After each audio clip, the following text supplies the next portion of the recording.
friends, today we have done it again. I let all of y'all who follow me over on Instagram pick my TBR.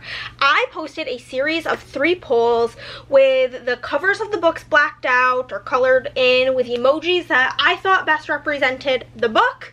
And then you guys voted on which one you wanted me to read based on just the emojis. So we are going to jump right on into it. The first face-to-face battle we had was the Book of Cold Cases. This is the one I had as like the first option, by Simone St. James, as well as The Profiler by Helen Fields, which I had as the second option. For this one, I used a girl, a knife, and a podcast microphone as the emojis, because this one says, in 1977, Clear Lake, Oregon, was shaken by the Lady Killer murders. Two men seemingly randomly were murdered by the same gun with strange notes left behind. Beth Greer was the perfect suspect, a rich, eccentric 23-year-old woman seen fleeing one of the crime scenes. She was acquitted and she returned to the isolation of her mansion. Oregon, 2017. Shay Collins is a receptionist by night, but she's a true crime website. She runs a true crime website, The Book of Cold Cases, a passion fueled by the attempted abduction she escaped when she was a child. When she meets Beth by chance, Shay asks for an interview, and to her surprise, she says yes. They meet regularly at Beth's mansion, though Shay is never comfortable there. Items move when she's not looking, and she could swear she's seen a girl outside the window. The allure of learning the truth about the case from the smart, charming Beth is too much to resist. But even as they grow closer, Shay senses something isn't right. Is she making friends with a manipulative murderer, or are there other dangers lurking in the darkness of the Greer house? Then that was followed up by The Profiler, and this one I used a knife emoji, like a writing a paper emoji, and a brain emoji. This one says, she's found a killer and he's coming for her. Midnight Jones is a profiler trained to understand the human mind, but everything changes when she discovers Profile K's file, because K stands for killer, and she knows that someone has more dangerous than she ever imagined walks among them. Midnight knows what Profile K is capable of before he even commits his first crime, but as the news rolls with the brutal murder of a local woman, no one believes what she tells them, that he is capable of so much worse.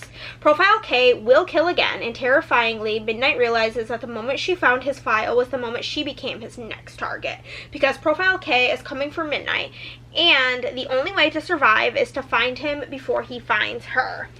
And the winner between these 2 books with 53% of the book is Profile K. So the Book of Cold Cases is going to go back on our shelf, and we are going to be reading Profile K in today's video. Okay, the next poll, first up, we had Rules for the Summer by Megan Quinn. I used a candy emoji, a ring emoji, and like a 2 pink hearts emoji. And this one says, he clicked yes on the dare. She bought a failing candy shop. They set rules for the summer and broke every single one. Her books always throw me off because there's pictures in them. This one actually not have, no it does. Okay, Renly, I don't know how to say her last name. Renly has one shot to prove she's more than Cape Meryl's favorite cautionary tale. Restore her favorite candy shop before the town writes her off like they did her father. No help, no shortcuts, and definitely no rich men wielding engagement rings and making things messy.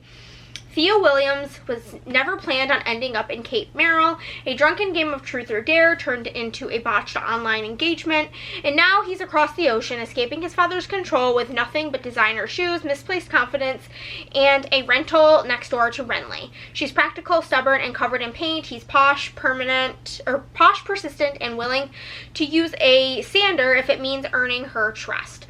Their summer rules were meant to protect them both, but between collapsing drywall, gossiping neighbors, and the chaotic schemes of Renly's aunt, their forced proximity turns into something dangerously close to real. Except Renly's future depends on standing on her own 2 feet, and Theo's past isn't done with him yet.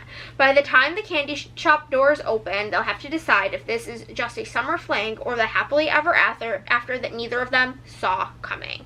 So, that was option 1, and then option 2 was Fever Dream by Elsie Silver, and this one I used a bull emoji, a TV emoji, and a pink heart emoji.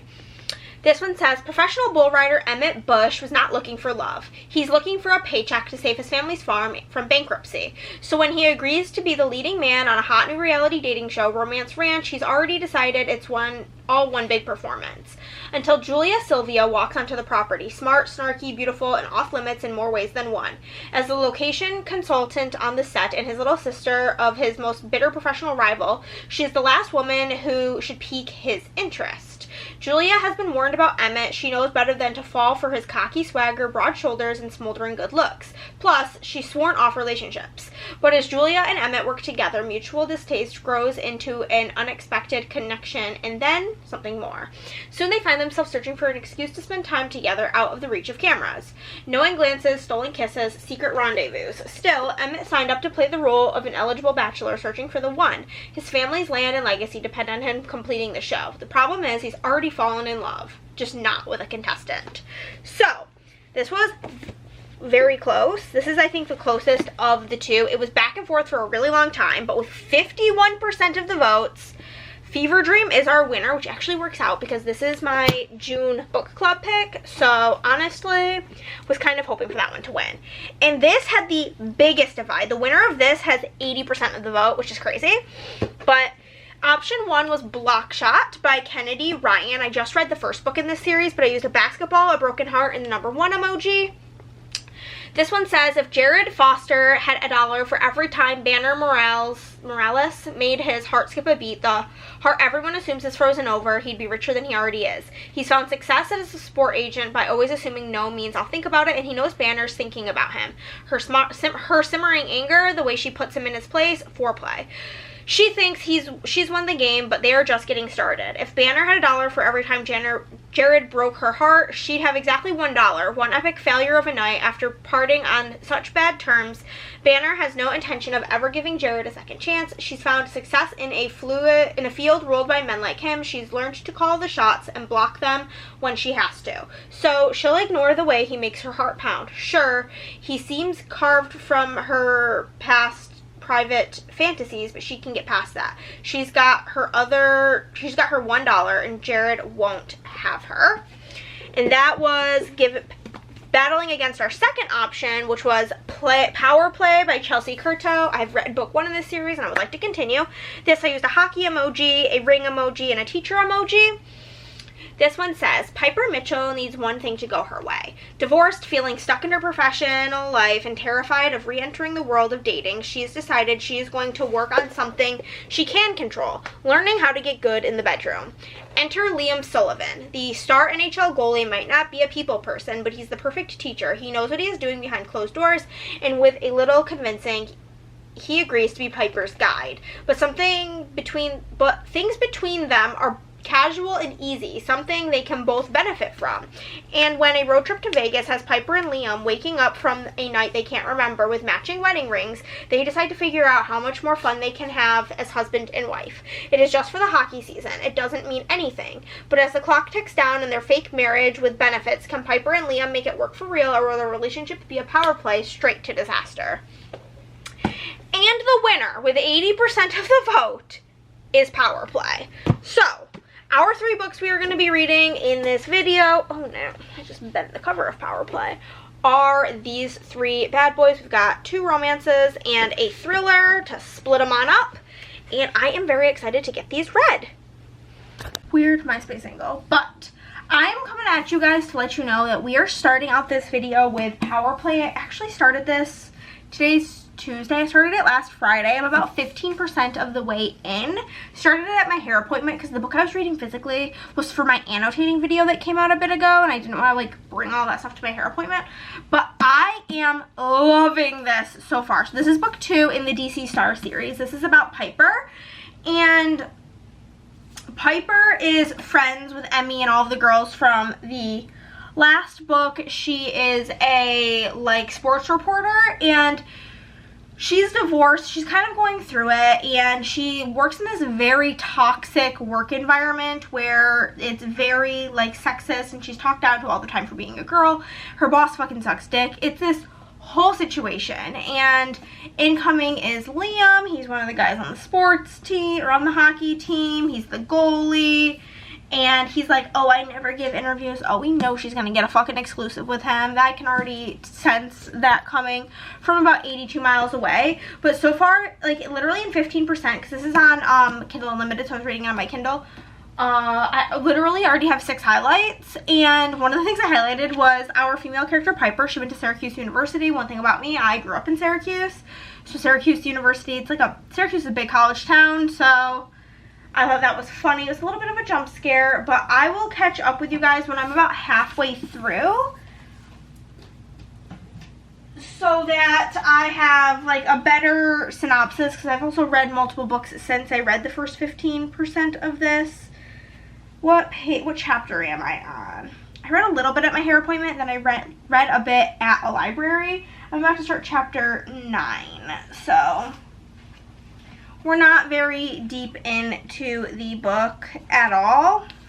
That's chapter 8. Yeah, we're about 70 pages in, so not very far, but I'm loving it, and I'm already liking it so much better than book 1. My big issue with Face Off was I felt like the 2 characters, Emmy and Maverick, went from hating each other to fucking within a matter of 2 pages, and I just wanted there to be a bit more tension, but the tension already feels there between Piper and Liam because they've known each other for years. So this is what we're going to start with.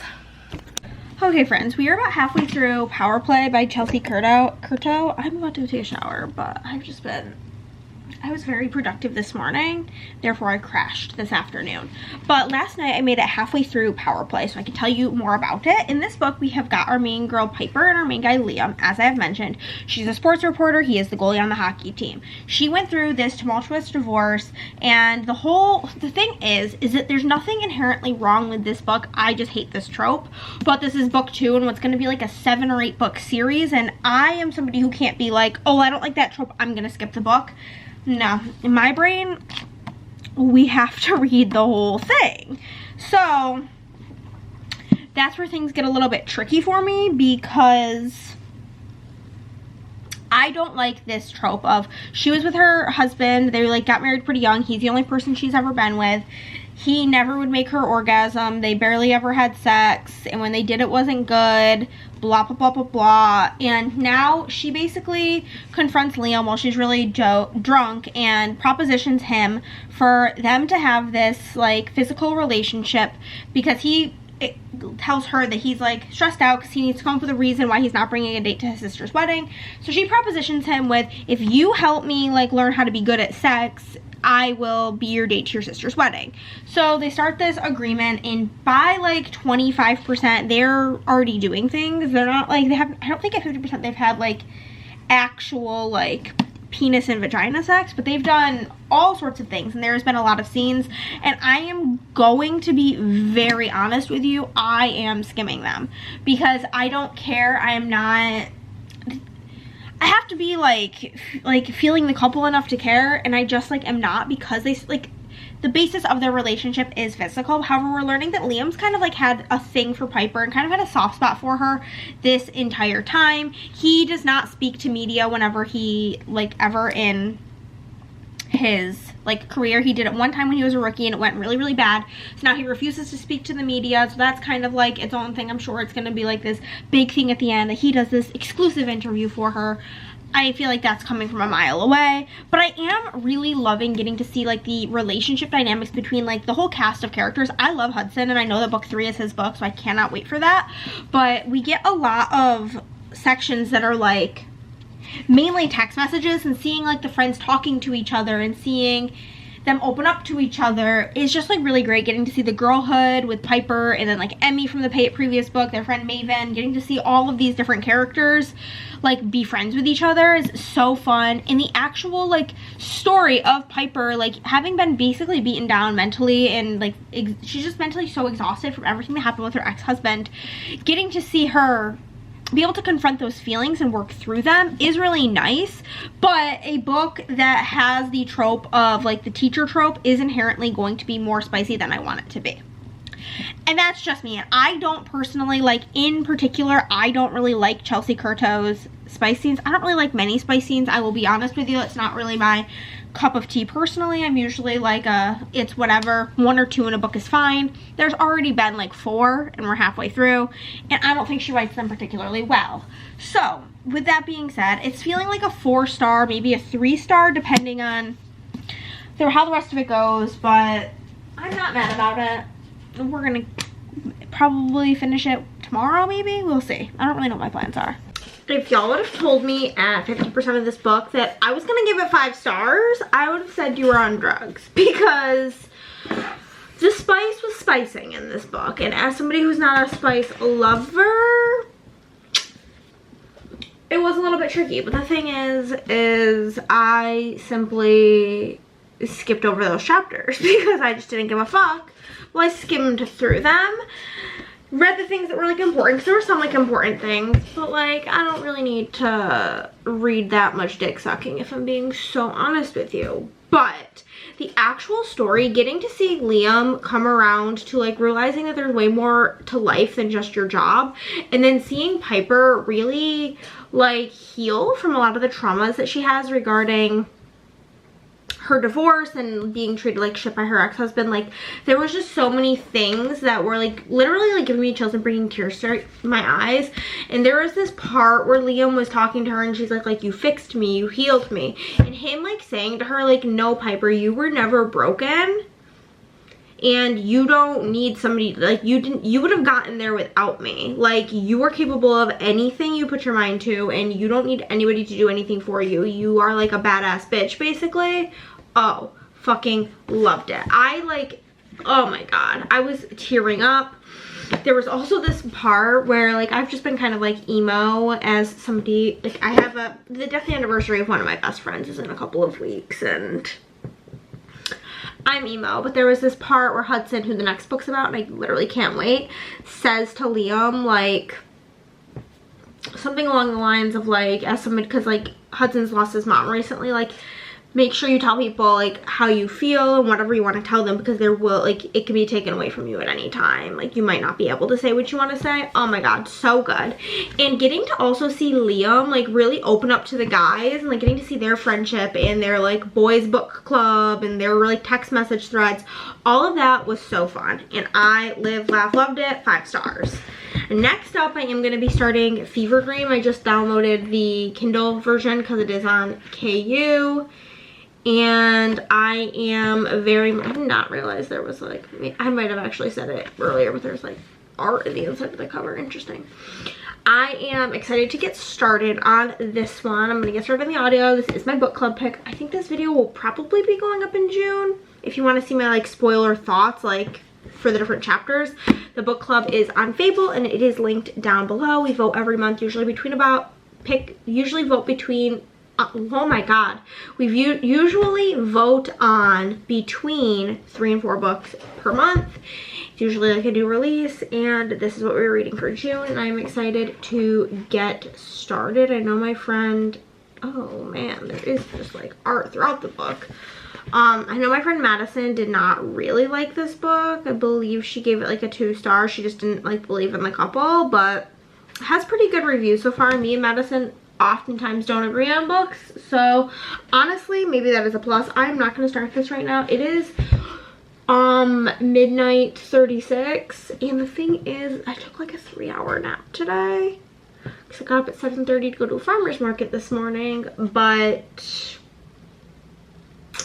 now I'm like, ugh, I kind of want a snack.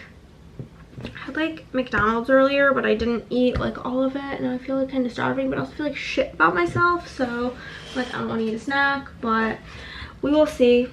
I'll probably eat a snack and then brush my teeth and hit the fucking hay. So that's my plan of action. I will probably start the Kindle version of this tomorrow. I don't think this is oh, it is actually a lot longer than I thought. 430 pages, kind of crazy. How long is this one? 490 pages. This one just, the pink one just looks like way longer. But yeah, I'm hoping to read it over like 2 days. As I mentioned, my mental health has been in the trash can, and unfortunately for me, when that happens, reading really goes by the wayside, and all I can really manage to do is just doom scroll. So I am going to continue on my journey of watching Traitors Canada while I eat probably chips and dip. Real true question for y'all. Chips and like French onion dip. My favorite combo, I have two. My favorite dip, tell me if you're a French onion dip, your favorite brand. Like my friend Audrey, her favorite brand is Dean's. My favorite brand is Hell of a Good. And I either want kettle cooked Cape Cod brand or wavy, great value, lightly salted. Let me know your thoughts and feelings on it, because truly I must know, because I am a nosy bitch. And that is gonna be it. I did get my audio hold came through for the thriller Profile K. I might listen to that tomorrow. I'm currently in the middle of Dungeon Crawler Carl for a different video. It's kind of a wash which one of these will go up first. It's either the previous video or the next video, I would assume. Maybe not. Who the hell knows? But I have two more audiobooks or two more books to get through. I have to finish Dungeon Crawler Carl, and then I have two more books, all of which are on audio. But I might listen to Profile K first after Dungeon Crawler Carl, because the other two books are on Everand and Profile K is on Libby, and I don't want to lose out on my hold on that because it took a little bit for it to get in. So that's where I'm at. I'm gonna start this tomorrow. Let's read the first line and rate the first line of the book. I do like to do that. First, I also like to read the let's say the disclaimer. No, the dedication. For anyone who always loved a bad boy and a pair of Wranglers. This one's for us. Nope. Then this says, and for Ringo, the sweetest boy I ever did know, my best friend of 13 years. You loved waking up early to write with me, so I suppose it's only fitting that my new book is also the last one I wrote with you by my side. Rest easy, little man. That's sad as hell. Okay, dear reader, this book contains mature themes, including a brief on-page scene of involuntary drugging and incapacitation to ensure the subject matter of this book. Amazing. Oh, great. First line. Oh, is Emmett a boy or a girl? Professional bull rider Emmett Bush is not like the boy. Okay. Even a man whore has to have some boundaries. Iconic first line, if you ask me. I have not started Fever Dream yet, but I just wanted to let you guys know that this is going to be my audiobook of the day. This book's really confusing me because in the UK, this book is called Profile K, and so like that's what, like, when I look it up on Goodreads, that's the cover that comes up, and then when I look it up on Audible, I think it might also be Profile K. So if the contents between the two books are different, we'll see which one my audio hold says it's for. Maybe this is the profiler. Gotta look at the skip the line options. Nothing good. Okay, no, it says the profiler has 11 hours, but it's due in 10 days, which like is obviously quite a bit of time, but I leave to go home. If you guys don't know, I currently reside in Austin, and I'm actually from Syracuse, New York, and I'm going home to visit the fam bam here in, what day is today, Monday? In 9 days. So I need to get this listened to before I leave, because I'm going to be filming a different video while I'm there, and I primarily listen to audiobooks while I work. So I'm going to be working today, so I figure we'll get this done so we can get our audio done, and that'll be grand. But it's the plan. I'm so fucked. Oh, you guys didn't get this update. So I talked about this in this video, my like gamer video. Y'all, the night before last I slept like 2 hours. I was up to like 7 in the morning. Shit was so stupid. So I just slept for like 10 hours, and I'm ready to get into this book, get into my day. It's gonna be grand. Let's go.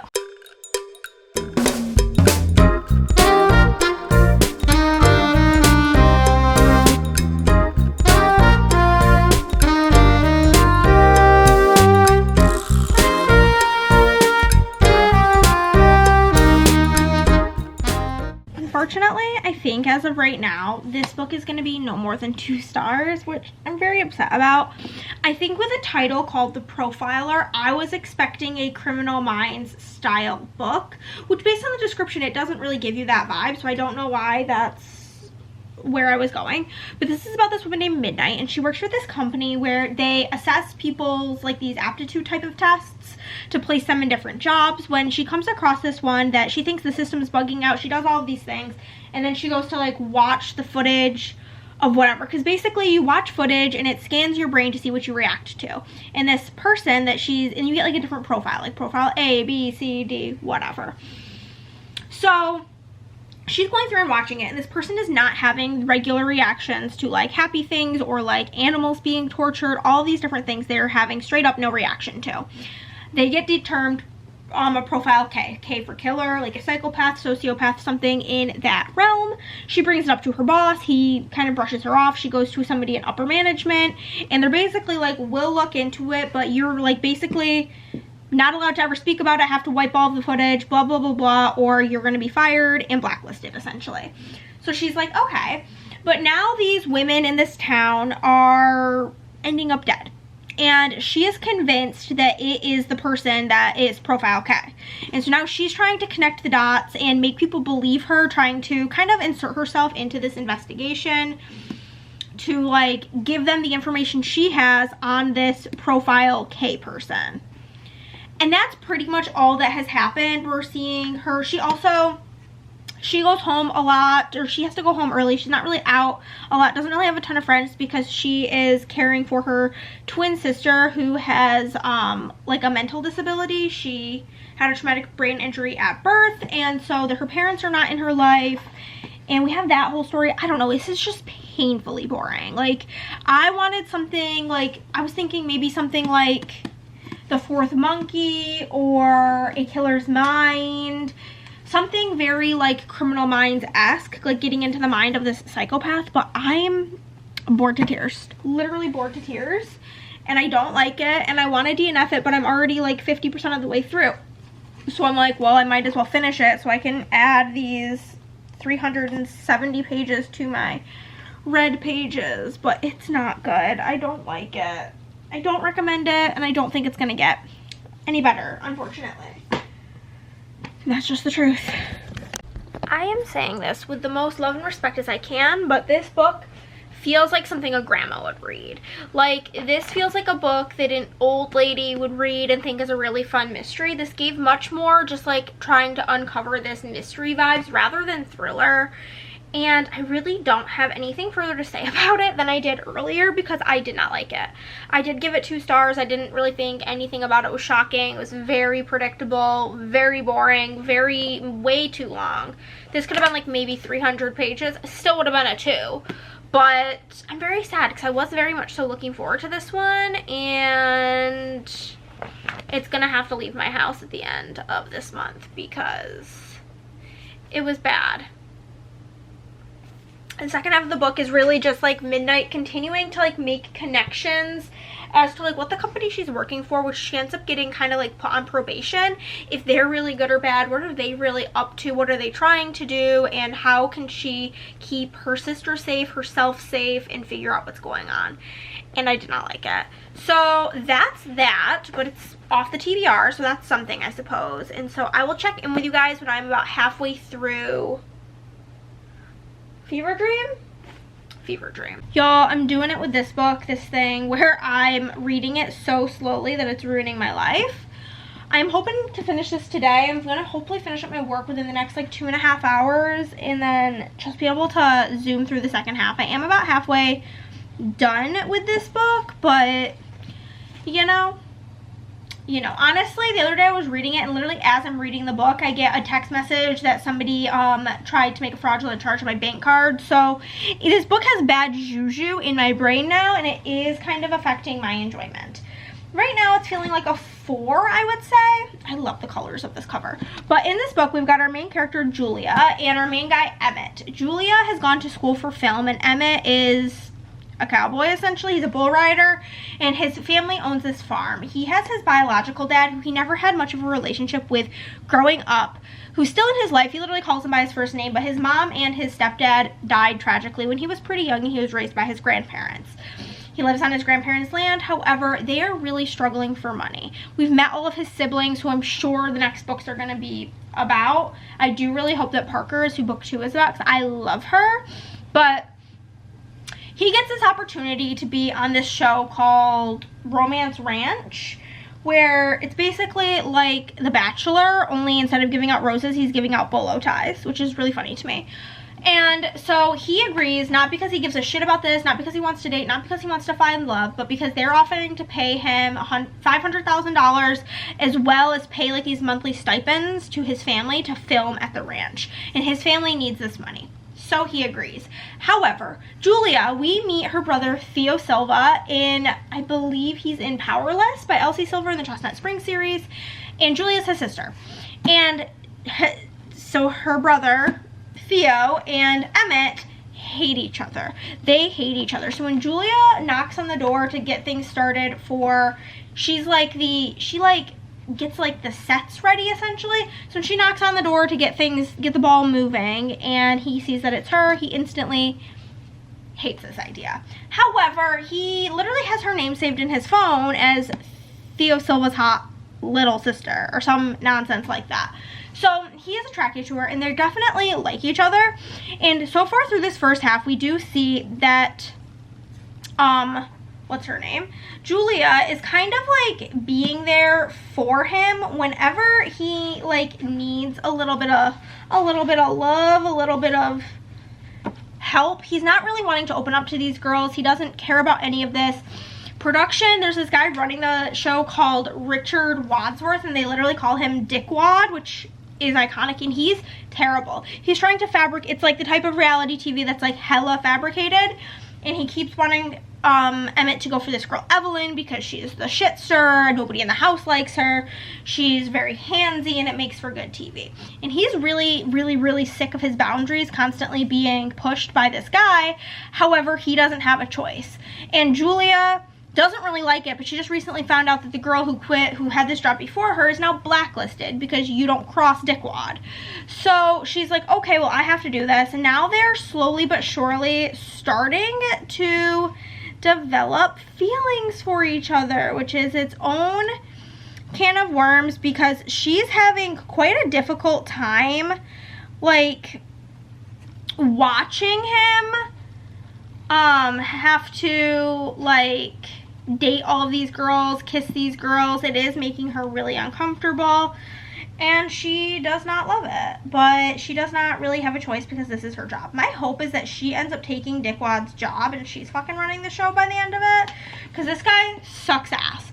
But so far, it's like fine. It's not, with Chestnut Springs, those books felt like they had something, like some sort of drug in them, where like I couldn't put them down. I do find myself in between every chapter putting this down, which isn't boding well. But also, I've got a lot going on right now. I'm like really trying to get over prepared for work because I'm going out of town, plus my shop anniversary is coming up, so then also I'm going out of town, so I've got that on the mind, and my brain's a little scattered. But so far it's decent. It's not my favorite thing I've ever read, but I'm enjoying it.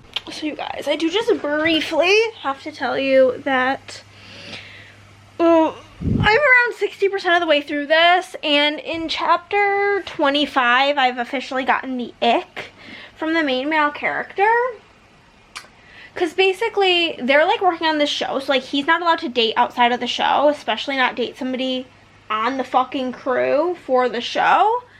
And so the fact that he is repeatedly putting her job on the line by like kissing her and coming at her, like she's not initiating any of this. Sure, she could say no, but he's like sporadically kissing her, like all of these really inopportune moments, and it's giving me the ick so bad because he knows how important this job is to her and for her future, and the fact that he just repeatedly keeps jeopardizing that is making me quite literally want to punch him in the throat. He is also blonde, and I'm trying to forget that fact, but every time he does something fucking stupid, I'm like, yeah, and he's blonde. One thing about me, I don't like a blonde man. So yeah, it's going down to a 3 as of right now. It might make itself back up to a 4, but it is pissing me the fuck off, truly. Alrighty, my friends, we made it to the end of Fever Dream, and yeah, I had to give this book 3 stars. It was not great. It really wasn't. I did not really give a shit about Emmett. He gave me the ick on so many occasions, but I did love his siblings, specifically Parker, and I cannot wait to get her book. I hope that it's next, but I feel like everybody's gonna love Parker, so it'll probably be the last book, which is really frustrating. But I just got the ick on Emmett way too many times in this book, and in the second half of the book, there was so much miscommunication, misunderstanding, and it was just ridiculous. There were so many things about it that I just did not like, and like I mentioned to you guys, I checked in at around 60% really quick. I did get the ick from Emmett because he was so constantly, he knew how important this job was to Julia, and he kept putting her in these situations that were risking her literal future because his dick was hard, and that is just absolutely blasphemy to me. And I unfortunately don't understand how you just can't like suck something up for 3 months for the amount of money they were going to pay him, even if the situation sucked. I'm so sorry. I would just be in cahoots with Julia. I'm like, listen, this is my contract. I'm not gonna be able to date you publicly for a year, but like I do want to be with you. Like the way he's just like, go date somebody else. Ugh. He was pathetic. I was just not a fan of him as a character.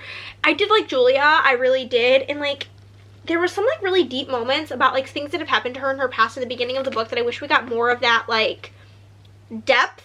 And yeah, I really liked Julia. She was sassy, she was standing up to people, and I loved that, but I just really did not like Emmett, and I just like truly think Julia could do better. Like, so sorry, I'm on Theo's side. She deserves better. And yeah, so that brings us to the end of this Instagram Picks My Reads. And though we had a 3-star with this, we had a 2-star with the profiler, we did get a 5-star with Power Play. And honestly, any video that has a 5-star in it is really glorious. And at the time of filming this, it's June 22nd. You guys should be seeing this probably next week. But as of right now, as of this moment, my average rating for the month is a 2.98, and the only 5-star I have is Power Play, which came out of this video. So for that, I have to be incredibly grateful. I love doing these like Instagram poll things because what's really awesome about them is I pretty much just pick like 6 books I'm really excited to read, so that I'm never really like disappointed by the poll. But yeah, make sure you're following me over on Instagram so that when I do this again, you can make your votes known. But yeah, thank you guys so much for watching, and I'll see you in the next one. Bye!